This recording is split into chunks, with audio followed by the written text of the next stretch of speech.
Welcome. In this session, we will be discussing about the ROC curve. Initially, we had discussed about how to get the sensitivity and specificity at various points. However, for knowing the diagnostic accuracy of a test, which summarizes the information at all the cutoffs, we may use the receiver operating characteristics curve or ROC curve. How do we get the curve? What does it look like?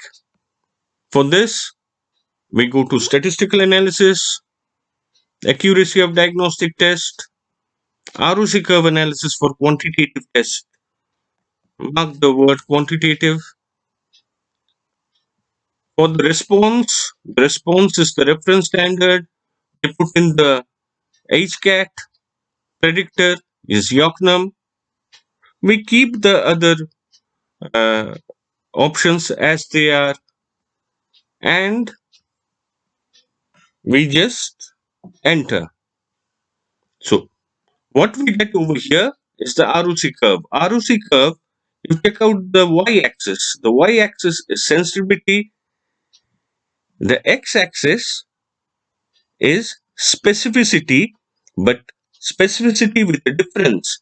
You see at the origin, that represents a specificity of 1, and it goes down as you move right. Had we wanted to start and put the x-axis as commonly used, for example, going from 0 to 1, we would have had to use or label the x-axis as 1 minus specificity. Now, what does the ROC curve consist of? In the ROC curve, what is plotted is at various points, the sensitivity versus specificity. For example, at this point, the sensitivity was 0.96, the specificity was 0.919.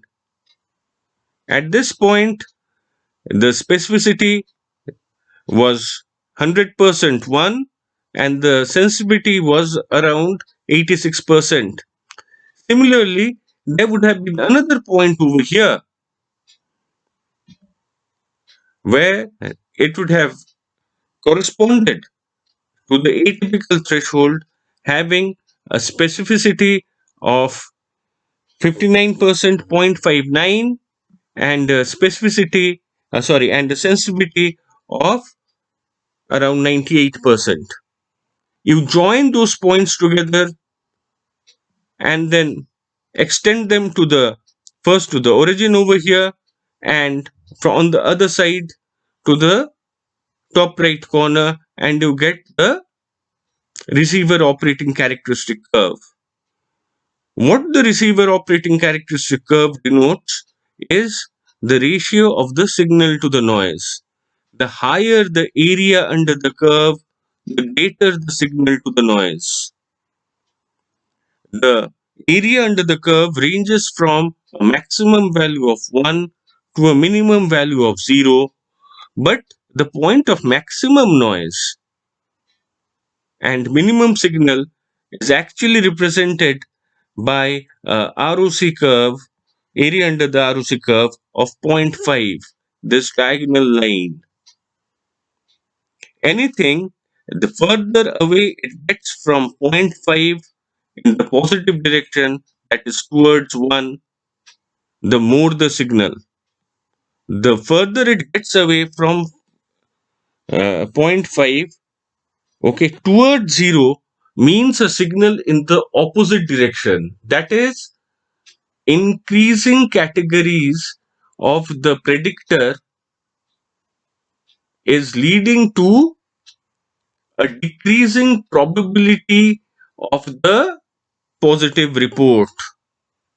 For example, when we are trying to find out the accuracy of ferritin, increasing ferritin corresponds to decreasing probability of iron deficiency anemia. For ferritin, the ROC curve would be between zero point 0.5 and 0. It would be something close to zero point 0.1, and that would represent a positive result that as ferritin increases, the probability of iron deficiency anemia goes down. For that, many people, in order to make results comparable, just those results which are close to zero, they change it and report the positive results as 1 minus the actual area under the curve got. Now, what about the area under the curve? What have we got over here? We have got an area under the curve of 0.978 with a 95% confidence interval of 0.964 to 0.992. In my opinion, a lower confidence interval of 0.964 denotes good overall accuracy. Of course, we can always smooth this curve if we want. Certain software does that. We can do that in R as well using the command line.